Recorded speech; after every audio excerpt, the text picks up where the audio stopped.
Hello, and welcome to chapter 14 of our Lion, the Witch and the Wardrobe read-through.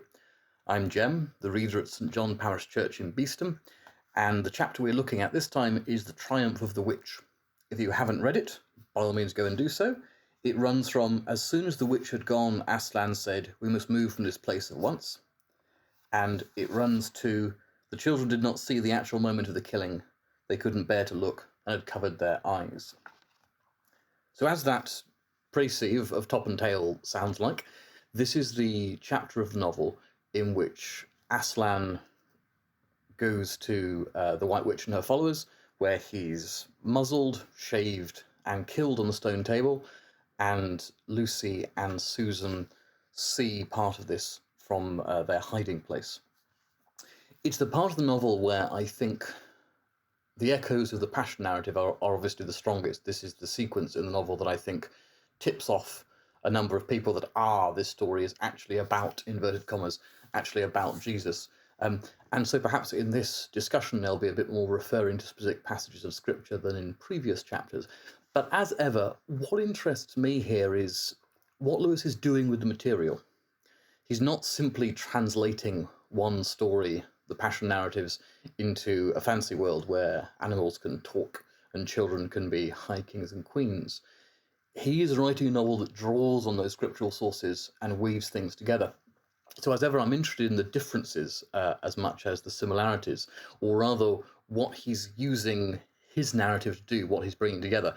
A prime example of that in a previous chapter was the way in which the near death of Edmund aligns very clearly with the near sacrifice of Isaac, and the way that ties a particular typology strongly into the relationship between Edmund and Aslan, both very closely in terms of its time, but also very closely in the fact that they are both killed, or nearly killed, in very similar ways. And when sort of put next to Isaac and Christ, the version we see in Lewis is much closer to simply in terms of narrative and simply in terms of visual imagery. So we might see that sort of thing going on here. We'll certainly see moments where Lewis layers characters on top of each other, the way I've suggested he layers Judas and Isaac and Adam on top of each other in Edmund. And we'll see moments, I think, where particular scenes are telescoped together or where they're stretched apart and analysed away from each other. So it's a fairly gloomy chapter in many ways. Farah Mendelssohn, I believe, has praised the dank, I think he calls it dank and claustrophobic atmosphere of this chapter. It's not a desperately pleasing experience to read, but it's very carefully managed. And one of the ways in which this starts, I think, is a passage here. Aslan's mood affected everyone that evening. Peter was feeling uncomfortable too at the idea of fighting the battle on his own. Aslan just mentioned that he might not be there for the battle they're going to fight. The news that Aslan might not be there had come as a great shock to him. Supper that evening was a quiet meal. Everyone felt how different it had been the previous night, or even that morning. It was as if the good times, having just begun, were already drawing to their end. So we get a sense here of bathos of anticlimax, where the children have been travelling, and I've suggested they've been making a sort of a liturgical journey. They've met Father Christmas. Spring has been blooming around them. They've met Aslan, the person that almost from the very beginning of the novel people have been saying, oh, there's this Aslan who will come and it'll be marvellous and he'll sort out everything and it'll be all right again. And then almost as soon as he's arrived, there's this feeling of bathos, of unhappiness, of uncertainty. And again, I think there's something liturgical about that. After all, this is the feeling that I think people often have in Easter week. We've had Palm Sunday, we've had the triumphal entry into Jerusalem, and then we have a more sombre, a more reflective a week of engagement with the idea of suffering and loss, which seems surprising after the glories and the celebration of the triumphal entry. Now, obviously, there has been no triumphal entry in this text. There's no, I don't think I can pinpoint it where Aslan is supposed to have ridden anywhere on a donkey, although pause, see last battle, etc. Nonetheless, I think there is a sense here that his imagination is shaped, or the emotion in this passage is being shaped by the experience of the liturgical year. That this is the shift here is keyed into that experience of going through the feast of the church. It's certainly the experience of several characters in the Gospels who are confused and upset, notably Peter, about the idea that this is not a moment of triumph but a moment of loss and suffering. And so this night, Susan and Lucy can't sleep, and they get up and they see Aslan heading away from them. He led them up the steep slope of the river valley and then slightly to the right, apparently by that very same route which they had used that afternoon in coming from the hill of the stone table. On and on he led them, into dark shadows and out into pale moonlight, getting their feet wet with the heavy dew. He looked somehow different from the Aslan they knew. His tail and his head hung low, and he walked slowly as if he were very, very tired. Then, when they were crossing a wide open place where there were no shadows for them to hide in, he stopped and looked round. It was no good trying to run away, so they came towards him. When they were closer, he said, "Oh, children, children, why are you following me?" "We couldn't sleep," said Lucy, and then felt sure that she need say no more, and that Aslan knew all they had been thinking. "Please, may we come with you, wherever you're going?" asked Susan. "Well," said Aslan, and seemed to be thinking. Then he said, "I should be glad of company tonight. Yes, you may come, if you will promise to stop when I tell you, and after that leave me to go on alone." "Oh, thank you, and we will," said the two girls. There's an awful lot of things bound up in that passage, which is perhaps why I went on rather long with the quotation than I'd intended to. There are moments, I think, where he's keying this to the Passion narrative. So Aslan is seen looking sad and with his head bowed down and his tail drooping. And it reminds me of the passages in Matthew and Mark, where Matthew says, "He began to be sorrowful and very heavy." And Mark says, "He seemed sorrowful unto death." And then we have a request that they could follow him. And again, this in the Gospels happened where Peter says, "Can I follow you?" And Jesus comes close to rebuking him, or certainly says, "Follow me. You're not going to follow me to the extent of even claiming to be one of my followers. You're going to deny me before the cock crows thrice." And here I think we have one of those moments of telescoping things together, and both characters and scenes get mixed up. There's also an interesting difference in that obviously when they say, "Can we follow you?" Aslan doesn't say, "No, you can't, and you don't know what you're asking." He says, he pauses and says, "Well, yes, actually, I would like company, but you can't follow me all the way. You're going to have to stop at some point." It reminds me both of the conversation with Peter and of the moment with the Boanerges elsewhere, where they say, "Can we sit with you on your left and right hand?" And he says, you don't know what you're asking. Can you be baptized with the baptism that I'm baptized? Can you drink of the cup that I'm going to drink of? Here I think there is a difference, because they don't ask out of, or they apparently don't ask out of a desire for glory or position. The girls seem to express a similar kind of solidarity that we see in Jesus in the Gospels, a level of empathy and a level of identification with human suffering. They see him suffering, and they want to be with him. They want to walk with him, to support him in some sense.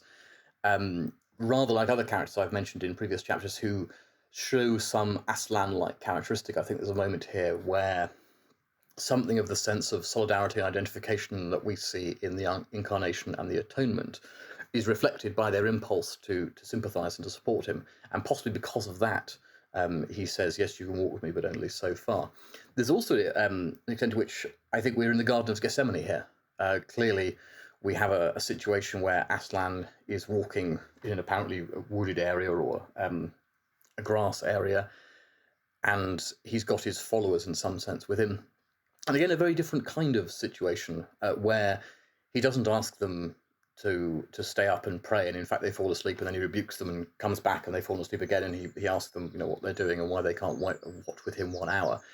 Instead, we have a situation where he tries to save them from the experience, but allows them up to a certain point. And I think what we're seeing here is the Garden of Gethsemane, but what if the women who stood at the cross and who were at the tomb garden were there instead? There seems to be an extent where we're getting characters who were at other scenes brought into this situation. We don't see the boys at all in this particular Passion narrative. All the people with Aslan seem to be, if we're assuming that they are equivalents because of their gender, seem to be the faithful women that we see standing at the cross and that we see going to anoint Jesus' body in the garden of the tomb. So there's again one of those moments where characters have been combined or layered on top of each other, and where scenes have been shuffled around slightly. And the emotional tenor perhaps of one sequence has been moved into the narrative material of another. This is one of the things I find so fascinating about Lewis. That might seem rather silly that I'm looking at a story that recapitulates the atonement, one of the central points of human history. And my response is, isn't it interesting? Because it does something quite exciting with the textuality of this passage.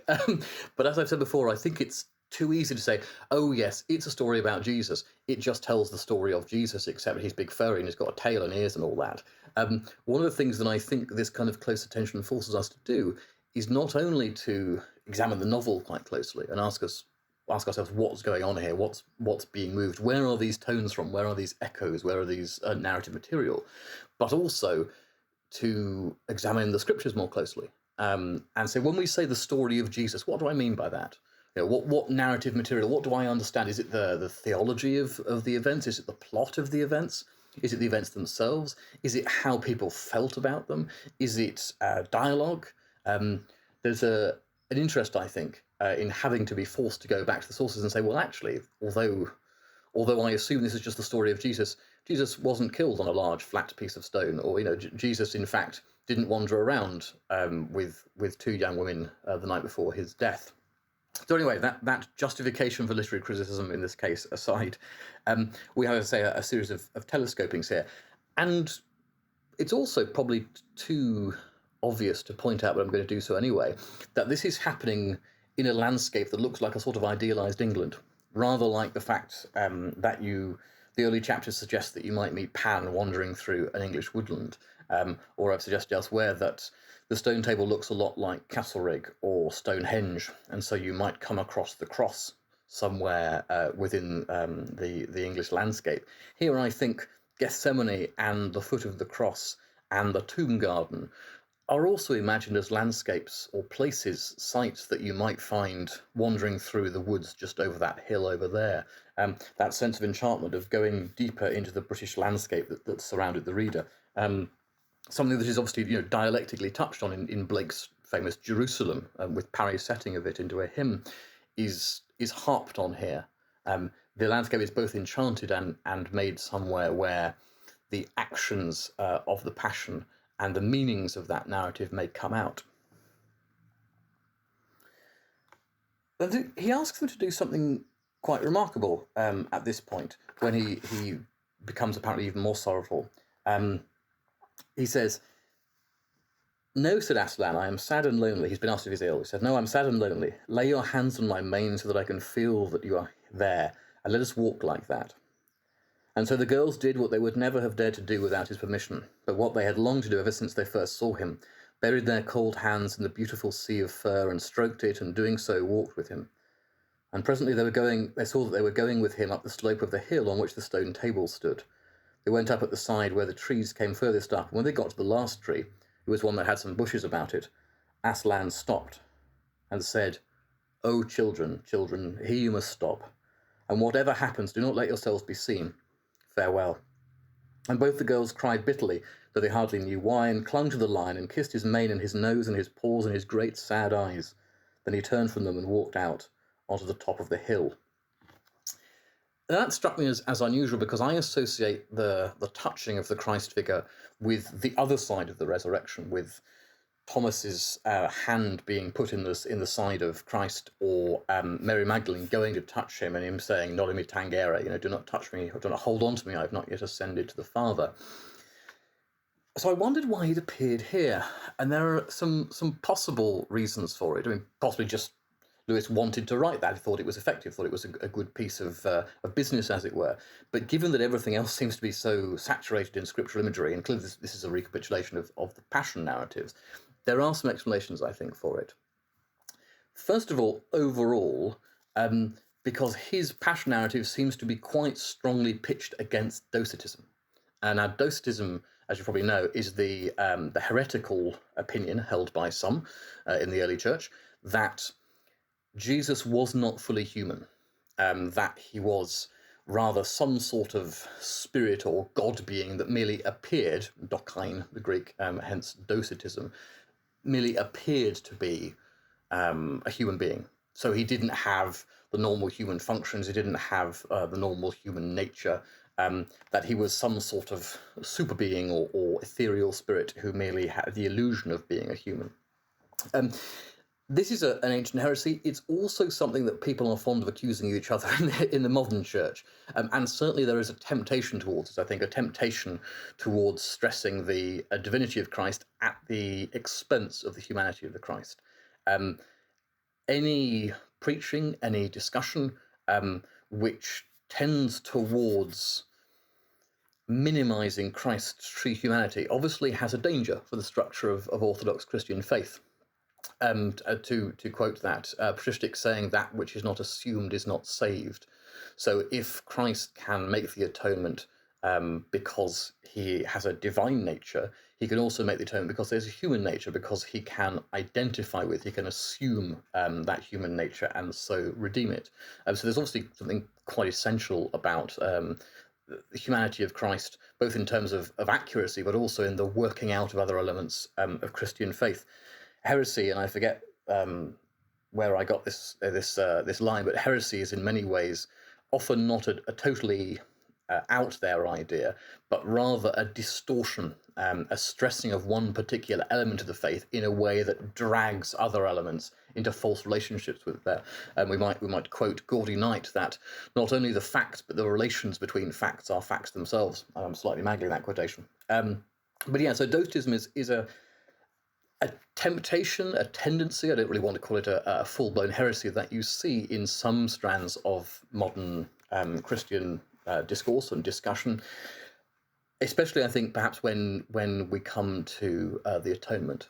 There is a tendency, I think, in some modern Christian writing to talk as if this was essentially a giant magic trick, as if it was all set up from the beginning, that Jesus sort of lured people into killing him, that he knew it was all fine, that he didn't really suffer, that this was all great, and it was part of his plan, as it were.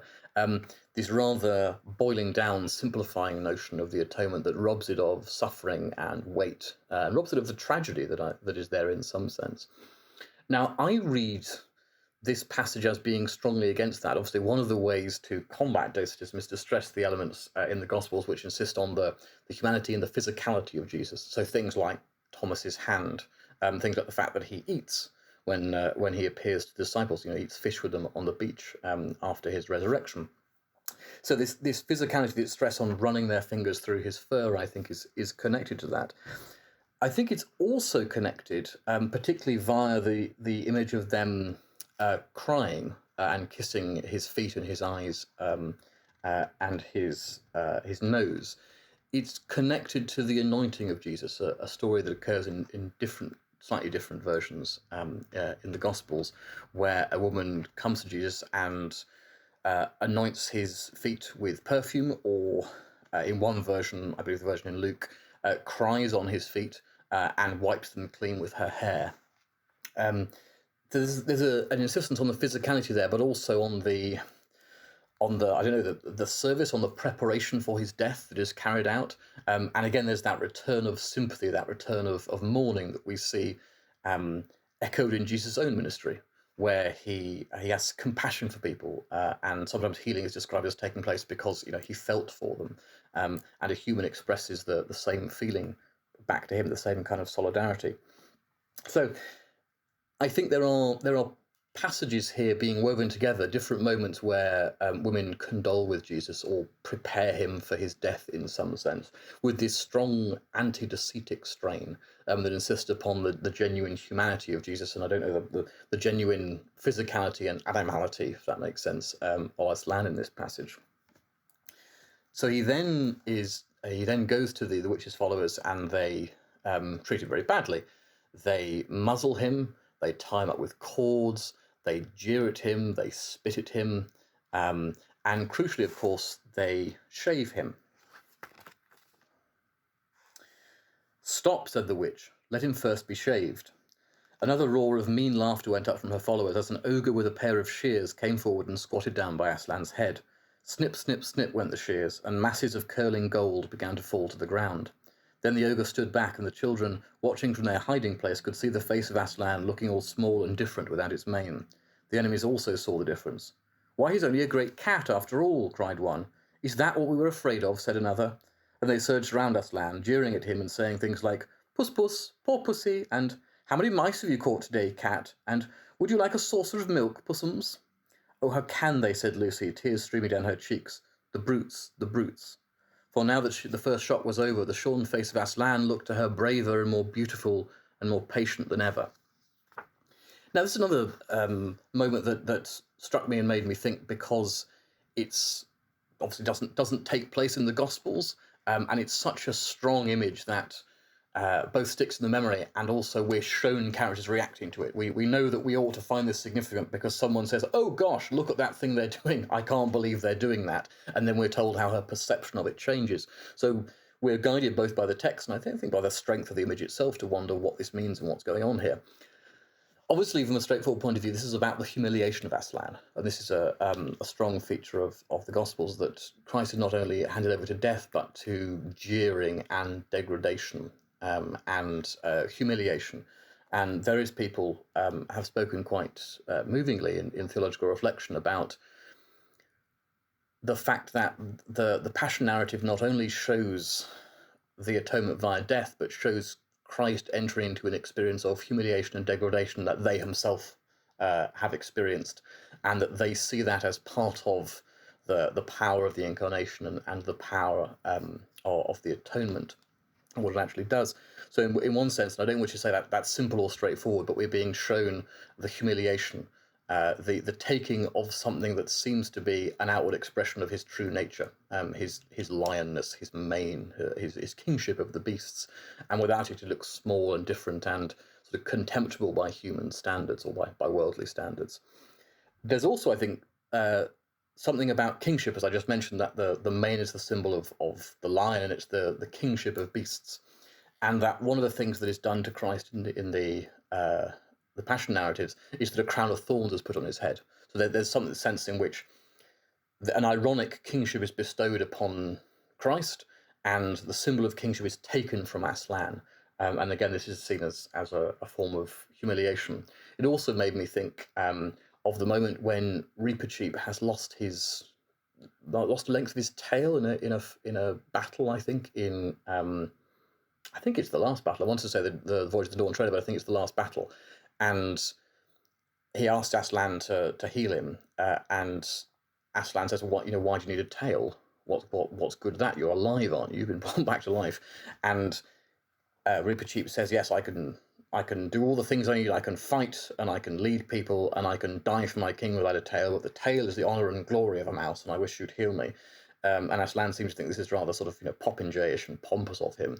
And then all the mice take out their swords, and Aslan says, "What are you doing?" And the mice says, "Well, we're going to cut the end of our tails off because we won't wear an honour that our king is forbidden, our leader is forbidden to assume." And Aslan said, "Ah, you mice people, you have conquered me," and gives him his tail back. And I was tempted to think, I wonder whether, if we're treating Aslan as a psychological entity here, a real character, I wonder if there's some memory there of the time at which he had his symbol of his lionness rather than his mouseness taken from him, and he could sympathise with the smarting honour of the mouse, and the way in which the mice then are prepared to make an act of solidarity to lose something for themselves because their Reepicheep hasn't got it. Anyway, so that flew into my mind. I also think that there's something typological going on here. It's not because obviously no one shaves Jesus in the Gospels. They rather put a crown of thorns in his head. But of course, there is a passage in Isaiah, Isaiah 50, chapter 50, verse 6. "I gave my back to the smiters and my cheek to them that plucked off the hair. I hid not my face from shame and spitting." And there's plenty of shame and spitting that goes on in the Passion narrative generally, and in this chapter, the Triumph of the Witch.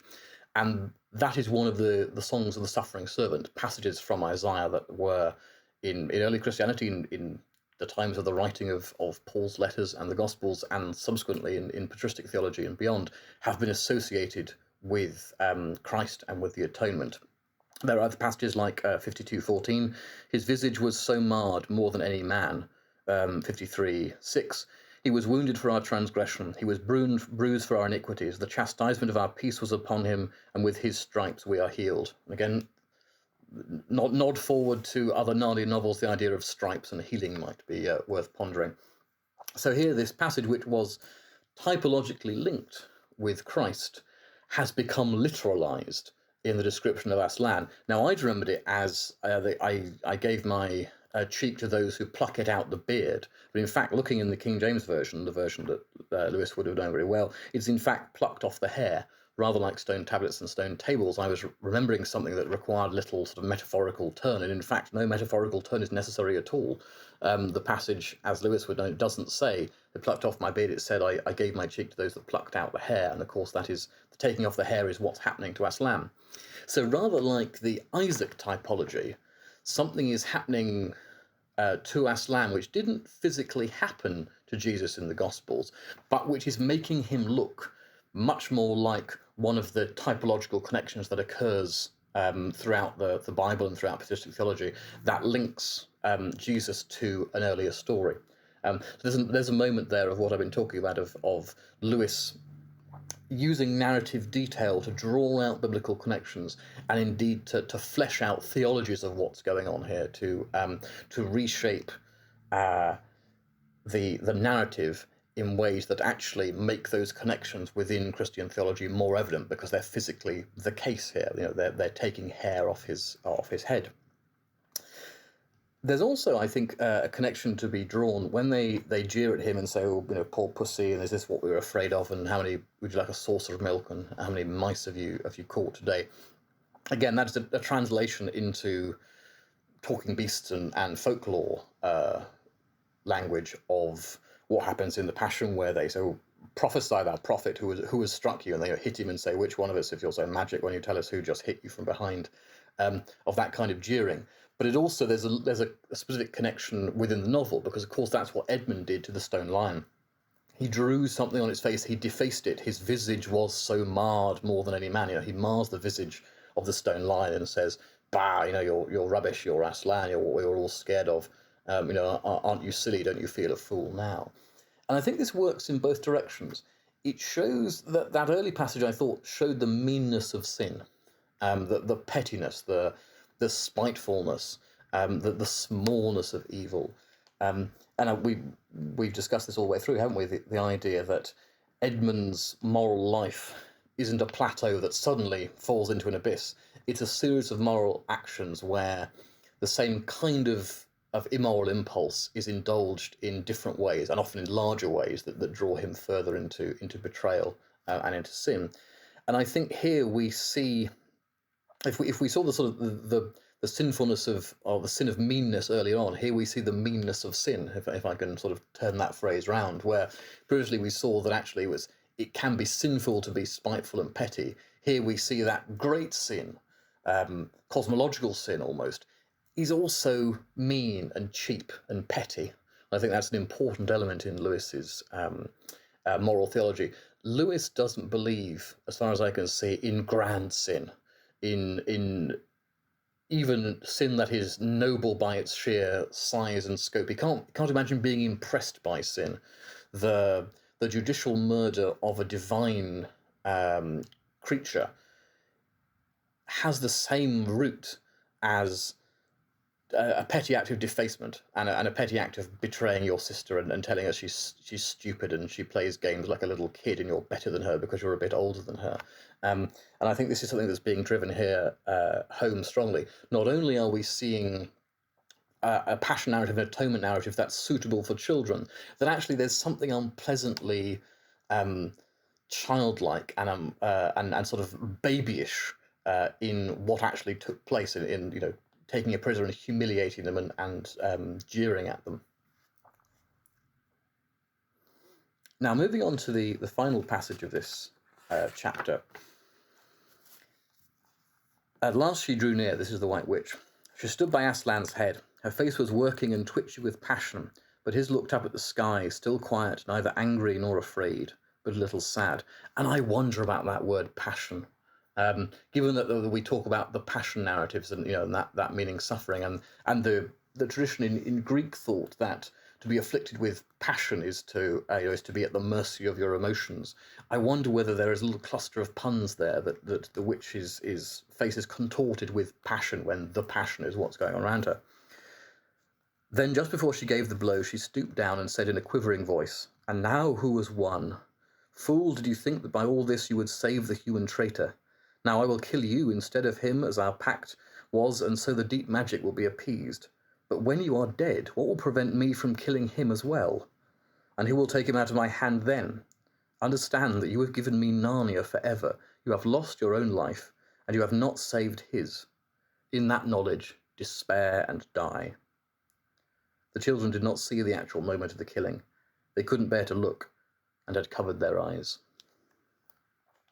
Now, obviously, there's the language of the Bible is, I think, audible in phrases like, "You have lost your own life, and you have not saved his." Language of losing life and saving it is familiar from the Gospels.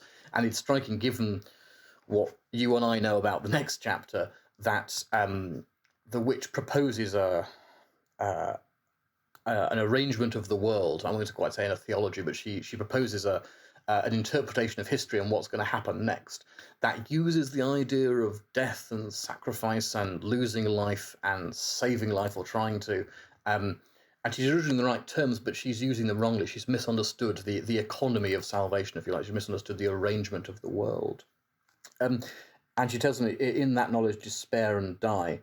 Now, obviously, no one actually says that to Jesus in the Passion narrative, but that idea of despair, I think, is important at this point. The moment of Christ's death in one of the Gospels has that line, "Eloi, Eloi, lama sabachthani," "My Lord, my God, why hast thou forsaken me?" A quotation from the Psalms. And Jesus breathes his last. And many theologians and artists have taken that as a moment of desolation, a moment of despair, a moment of complete abandonment when Christ is alone on the cross, and feels bereft. And I wonder whether that word despair is being brought in here to summon up some of that feeling, to supply that idea. Again, an idea or an emotion's being taken from one event or one saying, and then sort of distilled and then put in the mouth of someone else, so that around the time that Aslan dies, we have the idea of despair being spoken into the scene, and so that's present to us at the moment of his death. He doesn't say it, and it's not an equivalent to what he does say, but that idea is present there. An idea which has been the interpretation of many theologians, as well as many artists, of what that moment meant, both to Christ and to us. And it's quite striking here that the children did not see the actual moment of the killing. They couldn't bear to look, and had covered their eyes. Now, I think it's worth making a connection there with the darkness that comes over the land during Jesus' death, as mentioned in the Synoptic Gospels. Another moment where the effect of something that's mentioned in the Passion narratives is recapitulated or reproduced, not because it happens at night, suddenly the moon going behind a cloud or something, but the textual world is darkened. Just as no one could see anything in the Gospels, here we can't see, because the girls have turned away and covered their eyes, and because there are point of view character. Frequently, the Pevenses are the point of view character, and we've talked about the way in which Edmund splits off at one point. We switch between the children. Here, very strongly, we're told that they're hiding behind a bush, and we're hearing what it was that they heard and seeing what it was that they saw. And so when they turn away, the textual world is darkened, that we don't get to see anything. Indeed, almost there is nothing to see in the text. Oddly, earlier on, Lewis lists some of the creatures that were there with the White Witch, and said, "I won't tell you all of them, because if I did, the grown-ups wouldn't let you read this book." A reminder, rather like the Gospel of John actually, a reminder of the textuality of the work. And here, that textuality is brought into focus because it's almost that there is no story to tell once Susan and Lucy cover their eyes. And it makes me, in fact, reminds me of the moments where in the discussion between the White Witch and Aslan, the discussion between Edmund and Aslan, the text deliberately produces one of those aporia, one of those silences or failures of speech, where, because the point of view characters can't see or hear what's going on, we don't know. And there's an interesting parallel there, I think, both with the biblical account, where the textual world becomes dark at the end of this, as Mendelssohn sort of dank and claustrophobic chapter, but also within that darkness something is happening. Rather like perhaps that within that silence where we can't hear what the White Witch and Aslan are saying, something is happening. And within that discussion between Aslan and Edmund, something is happening. Something about atonement, something about forgiveness, something profound and cosmological is happening. But the text is dark. Not only we don't hear, but almost it would be impossible for us to hear. So those are the things that struck me. As ever, I'm really interested to know what you thought when reading this chapter. So do leave some comments, or perhaps get in touch on Twitter. A few people have done so and given me some really interesting reactions. So the next chapter will be Deeper Magic from the Dawn of Time, and it runs from while the two girls still crouch in the bushes with their hands over their faces, and runs to the two girls, breathless but unhurt, found themselves tumbling off his back in the middle of a wide stone courtyard full of statues. I look forward to chatting with you about that.